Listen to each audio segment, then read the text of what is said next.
All right. Here we are. We're back for a hub call. It is Monday morning, what I like to call Money Monday.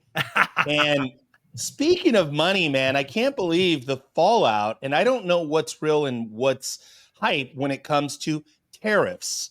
And so, for the One Rental at a Time community, I'm glad that Michael obviously has the economic background.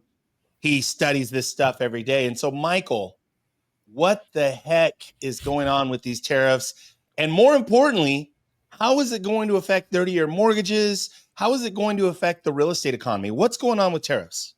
So let's see if we get the full conversation in.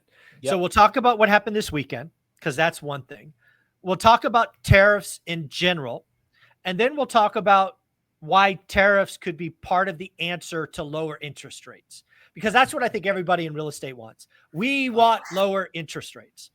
So let's talk about all three steps, ending with how we get lower interest rates. So first, let's talk about this weekend. I think this weekend is going to go down as a great overreaction.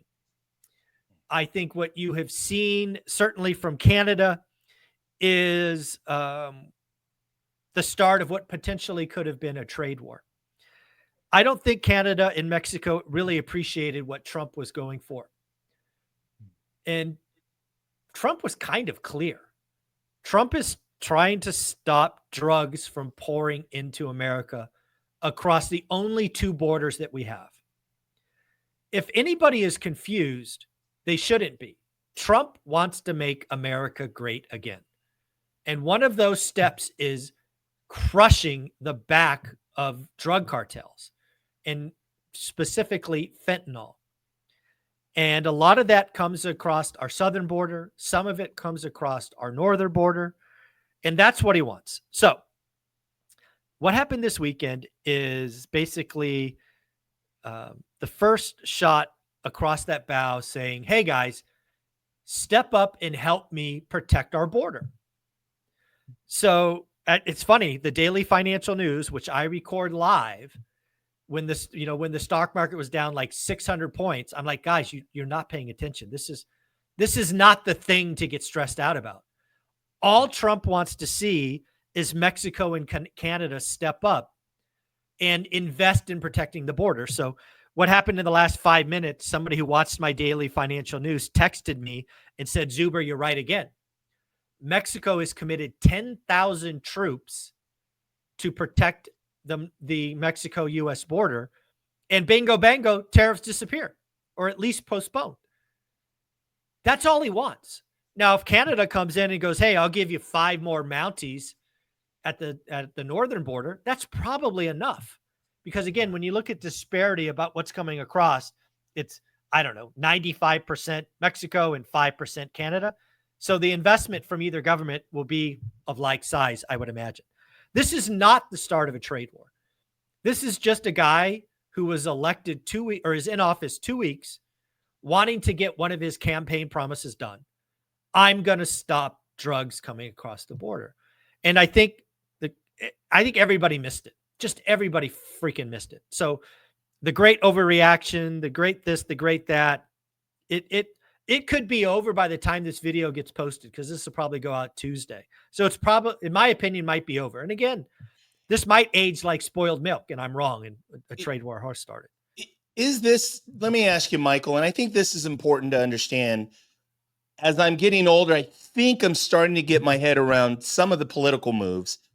This is a lot of positioning and posturing based on promises, based on the fact that it's like playing chess, really, that they're making a move, but really it's about getting cooperation from Canada and from Mexico. It's more about positioning the headline to get cooperation. Is that what we're seeing, Michael? It's both cooperation, but it's also expedition. What do I mean by that? So the president of the United States clearly could have called the president of Mexico.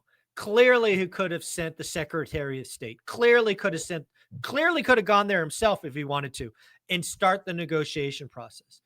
Given how politics and all of that works, it would have been months and months to get 10,000 Mexican troops to the border. Trump made it happen in 48 hours. Wow. Think about that. Yeah. Just think about that. That is speed. That is accomplishing a goal at record speed. Now you can argue about, is it the right thing? I don't care. I'm not interested in that. I'm interested in stopping or at least significantly reducing the flow of poison into our country. This made it happen in 48 hours, where the other way might have been 4 freaking years. That's what I think happened. Strong. Right? So that is step one. So that's what happened this weekend. I think it's a non-event, yada, yada, yada. Tariffs in general. First thing to understand is if we impose tariffs on Canada or Mexico or China or Europe or Australia, anywhere else, those countries do not pay the price. They don't pay it. Who pays it? Are U.S. companies who are importing that good or consumers? For example, if it costs $100 to import avocados and we slap a 50% tariff on avocados, those tariffs will cost the U.S. companies $150. Same amount of avocados. Now, one of two things will happen. The company who imports the avocados could choose to eat margin because theoretically they were profitable at $1, so they could eat margin. But B, likely some of that additional cost will go on to consumers. That's what a tariff is. However, the other side of tariffs is suddenly maybe U.S. producers of avocados might be a better option, because maybe historically a Mexico avocado was $1, but for whatever reason, we couldn't produce an avocado for anything less than $1.40. Suddenly that American avocado looks better at $1.40 versus $1.50. Now you could get investment in the U.S. You could get this, you could get that, but that does not come without a cost of all avocados being more expensive, right? So short-term pain, short-term inflation. Long-term, you might get investments. You might get manufacturing. You might get producers. You might get this, you might get that, because you basically bring the price up to where it's uncomparable to the U.S. That is why my opinion of tariffs going forward, when they're used for real, and again, not that these ones over the weekend weren't real, but they were a negotiation ploy for a very fast reaction, i.e. 10,000 troops going to our southern border. What they will be is they will be very focused. It won't be 25% on everything's coming from Canada. It will be something like 25% on, I don't know, pick a widget, right? Pick a thing. And then, more importantly, I think what tariffs are really going to do long-term is we are going to find a few things a la pharmaceuticals that we are going to tariff the hell out of. Because right now, whether we like it or not, in my opinion, we have people that are producing our pharmaceuticals for our consumption that freakily don't like us. And I consider pharmaceuticals a national security risk. So I expect the tariffs on pharmaceuticals to be bananas.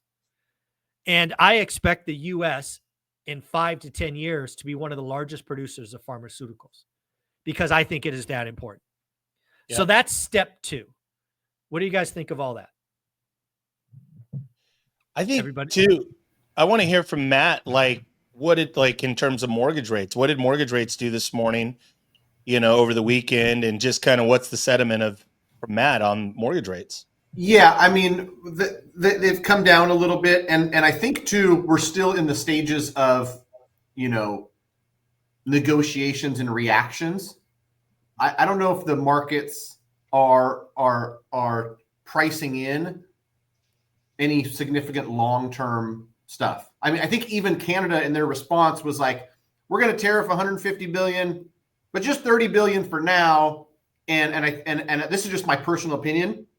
When they say, the other 120 billion in tariffs is coming 60 or 90 days from now to give time for supply chain, it's just like, we want to bluff. We just don't want to put all our chips in the middle. right? And so they're putting out a feeler bet. Poker. I know Zuber plays some poker, so it's a little feeler bet to see how the other party responds. Yeah. And so, slightly down, but no significant move, because I think there's still a lot to be uncovered to see if, like, is this real? Is this going to stick? Is this just negotiations and posturing?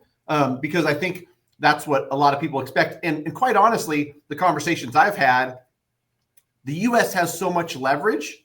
Countries would be silly to try to, posture or come over the top, come with more, because Trump's not the type of guy that I would, if I was the president of Venezuela, want to mess with. And you're not going to, because of the size and the power and the leverage of the U.S., like, you're just not going to win there. And so it'll be interesting to see how it plays out. But I think for mortgage rates specifically, it can and will have an impact. But we've got to we need more data. We got to see what's real and what's just posturing. Yeah. So let's get to the third and final step. What we all want: lower mortgage rates. As we know, the Fed does not control mortgage rates because they cut 100 basis points and mortgage rates are up. So why is the long end of the curve not following the Fed's lead? And the answer is really twofold, in my opinion. One is inflation expectations, which I think gets solved by lower oil prices. I think oil will ultimately get to 60 or 65 bucks a barrel. But the big thing on lower mortgage rates, it's what's often called the term premium. You could think of the slope of the long end, right? The Fed controls out to about 2 years. Then there's 2 years to 7 years. And then there's 7 years, 10 years, 30 years, 20 years, 30 years, all of that. So what's happening right now is, frankly, the people at the long end are looking at the U.S. budget deficit, the runaway spending, the $2 trillion in deficit spending that's coming again, and saying, guys, you've got to bend the curve, or we're just going to keep ratcheting up the price because we don't think you're going to pay back. That's essentially what's happening, or the risk of payback is going higher and higher. So even though the government has an unlimited credit card, they can't do it forever. And they're just like a household. There's only two things you could do. Well, I guess there's three. There's three things. You can increase income, you can lower expenses, or you do both. That's the only three options we have to bend the curve. So what is the current administration doing? One, undoubtedly, this year, we will have tariffs on some stuff. And tariffs is the revenue side. We will collect revenue from these tariffs. Again, I do not think they'll be blanket on countries. I think they will be very focused and like a scalpel, but they will be there. And it will likely raise hundreds of billions of dollars. Expenses.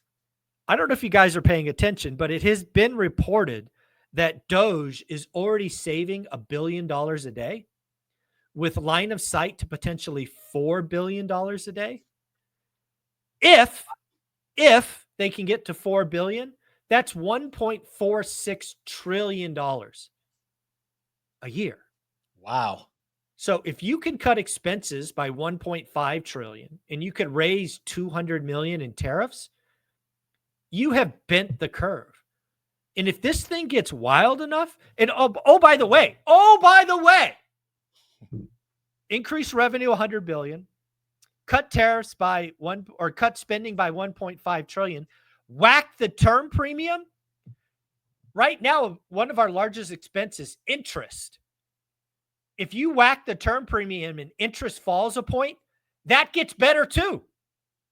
We could have a budget surplus if all of this works together. And if you want lower mortgage rates, hope for a budget surplus and mortgage rates will collapse. So that's what's going on. Step 1, step 2, and hope for step 3. Wow. Strong. Wow. That's wild. Hey, I'm just curious because you would know this, Mike. I don't know. When was the last time the U.S. government had a budget surplus? The last time I remember was under Bill Clinton. When Been a while. Been a while. Been a while. And it's, you guys, I got to tell you, we're talking empire collapse. The curve that we are on now in spending is, you can't continue. We have to bend the curve. And then if again, this is all ifs, everything has to align.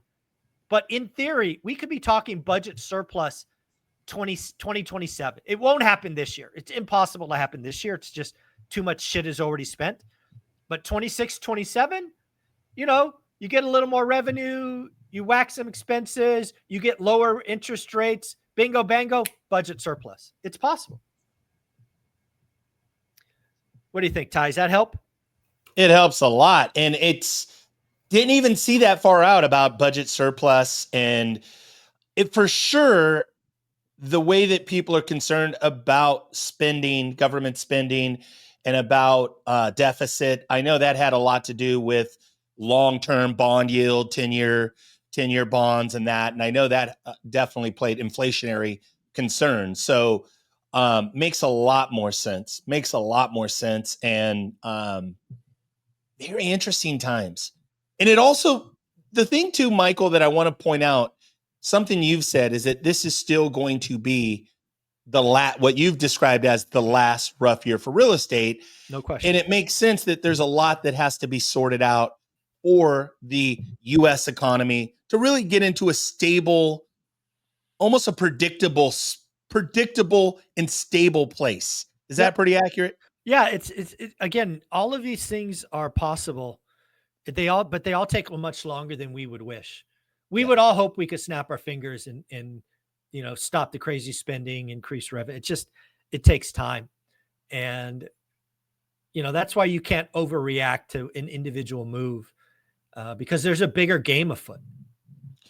Let me ask you, so with the guests, I'm not as familiar with the guests that are going to be at the event. Mm-hmm. I know the live event, right, on the 15th, 16th here, just in 2 less weeks. than 2 weeks. Who are you going to have?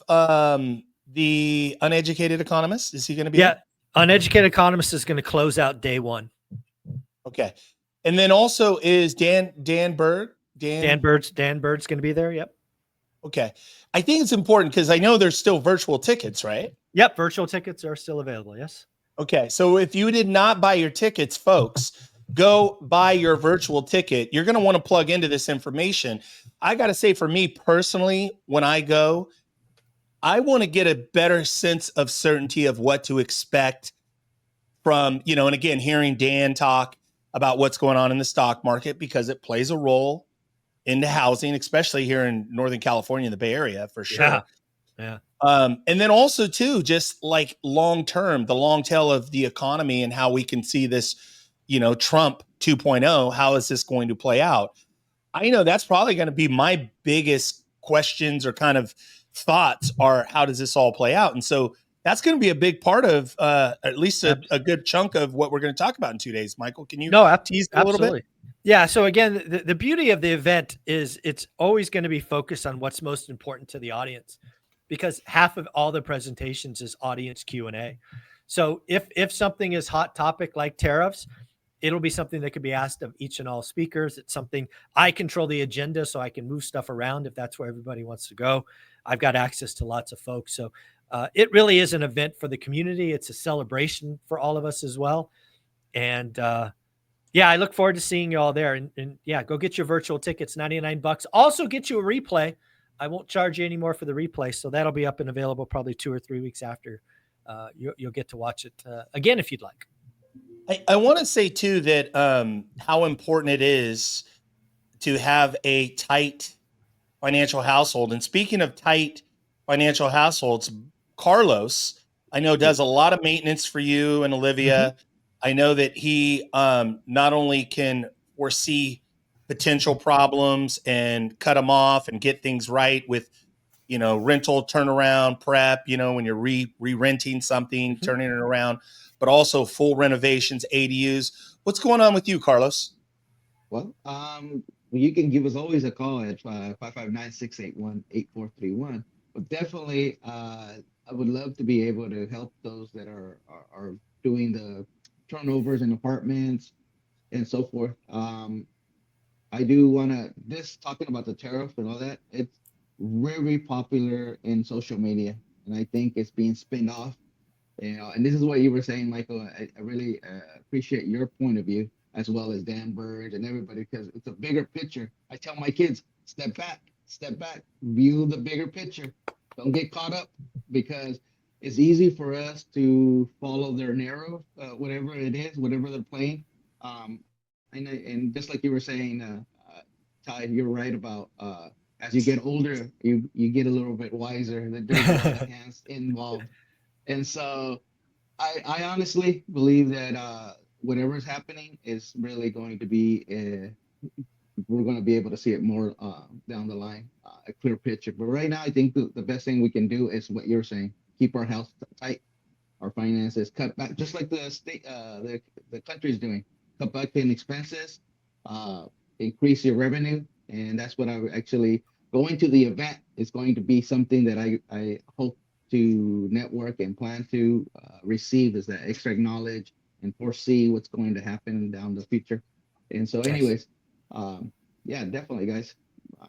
Whatever repairs you need here in the Valley, give us a call, and we definitely will take care of you at 559-681-8431.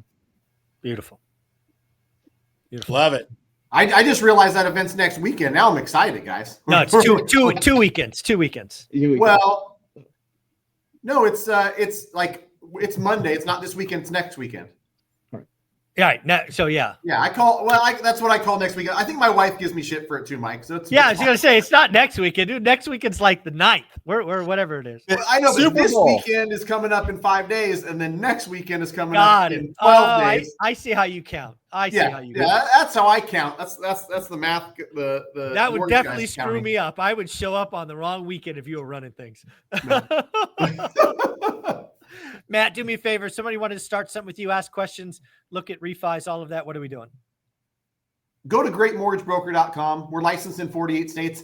I've seen more of it recently, especially in the school community, right? So connect with me on school. Send me a DM on school. I'm in there every single day. If it's just a question or something. Some people, the way that they do it through social and through YouTube is greatmortgagebroker.com. If you happen to be in the school community, you're one step closer. I'm going to make sure that I connect you. Somebody in school said, I'm in contract in Alabama looking for a DSCR loan. I'm going to make the introduction to Troy. Troy's a great partner of mine at U Mortgage. He handles the Alabama stuff. And so you can go to greatmortgagebroker.com. The shortcut is, one, being part of the school community where you're learning and getting better every single day. And then you just DM, anybody in there. I'm sure I'm not the only one that says, send me a message. I'm happy to help. And then at greatmortgagebroker.com, I don't necessarily know where it comes from. Mm-hmm. If you're DMing me in the school community for one rental at a time, I know you're a one rental at a time person. I'm going to make sure that you're well taken care of. So greatmortgagebroker.com, or be inside a school and send me a message there. There you go. And one more time, if you want to speak with Carlos and his wonderful wife, Martha, who will both be in Vegas, helping me there, 559-681-8431. And we can't forget the old man of the group, Ty, been in the business 30 years, treats email like texting. TY That's right. at TYLG.com. Man, myth, the legend, Ty. How you doing, bud? Love it, man. Love it. Excited to see you in 10 days or whatever it is. A week and a half, Matt. Week and a half, Matt. Week and a half. Take care, guys. Thanks again. Thank you.